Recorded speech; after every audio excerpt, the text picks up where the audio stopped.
C'est en sillonnant des petites routes de campagne et en roulant à travers les champs de riz que l'on arrive au petit village de Phong-Tien, situé dans le comté de Hualien dans l'est de Taïwan. A priori, Phong-Tien a l'air d'un village taïwanais comme les autres, doté de quelques rues dans le centre et bordé de champs à l'extérieur.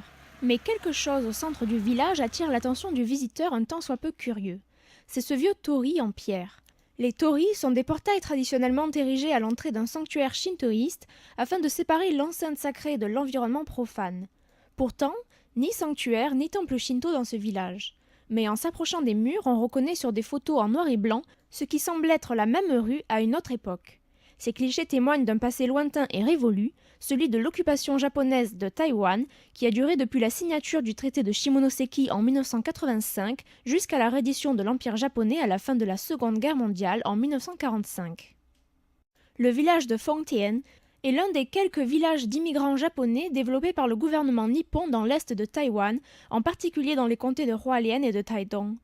Cette politique d'immigration a connu une accélération de 1911 à 1924 et Phong-Tien est un des villages les mieux conservés, ayant accueilli alors jusqu'à 912 personnes.